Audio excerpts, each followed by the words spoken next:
Hello, my name is Denise Lawless. I am a technical manager for the Advanced Projects Office at NASA Wallops Flight Facility at Wallops, Virginia. They wanted me to talk to you for a few minutes to just give you a little bit about my background. I'm an electrical engineer. I went to Villanova University. I graduated back in 1992. What academic subjects do I use most is probably mathematics and science. Not probably, it is. Again, because I'm an electrical engineer, but also because I am now what you call, again, the technical manager, which is a capture manager, which is I bring in new business to Wallops. Skills that I did not expect to use are my public speaking skills. I don't consider myself a big public speaker, but being in large groups and leading meetings and everything else like that is a skill I didn't plan on, but I do use very much. The most important thing I did to prepare for this current job, I wouldn't say I prepared for this job, it kind of just became the path that I went down. My first job out of college was a electrical designer, electrical engineer for a small aircraft company, and then I moved on to another small aircraft company where I became a design department manager as well as a project engineer. And I continued project engineering through most of my career. I worked at ILC Dover, which is the place that makes a spacesuit, as well as the airbags for the first Mars rover that landed and bounced all over Mars. We also did other space inflatables, which includes the Lunar Habitat, which is now at Langley, Irvy, CEV, now Orion airbags, but multiple projects. But I was a project lead for that. And then I went back into the commercial world at a place called Pat's Aircraft, in which I was a program manager and then an engineering manager.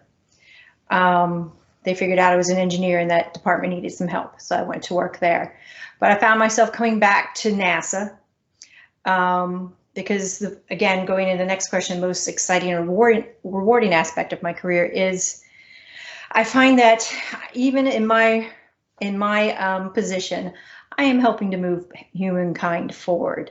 I found in the commercial world, working at a commercial aviation company, doing the, retrofitting Boeing business jets with the gold toilets and plug and plays and toys for the rich, really didn't satisfy me. Whereas NASA, the type of work and R&D that we do, and the current work that I do, which is a lot with aircraft and with unmanned technology, is helping to develop the policies and procedures that people are going to use for the future. I work with the FAA, I work with the Navy, DoD, and Army to help develop the procedures for new emerging technology. And that, again, moves humankind forward a little bit, and that's what I really do enjoy.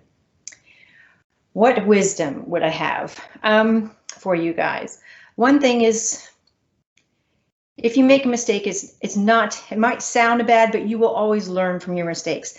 And always own up to your mistakes. They will happen. It's inevitable. It's what you do and what you learn from that matters most. And when you do fess up to those mistakes, have a plan B all ready to go. All right, this is what happened, but this is the corrective action. This is how we move forward from here. You'll be respected for that. Honesty and integrity really do mean something. And I think that's really all I have for you, but best of luck and good luck in the careers you choose.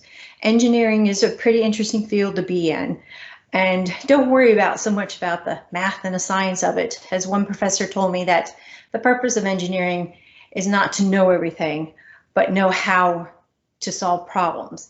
You might not know everything, but you know where you can get the information, or you can find the subject matter experts. It's a methodology of thinking and how to problem solve.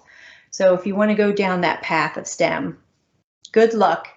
And again, just honesty, integrity, own up to your mistakes and learn from them.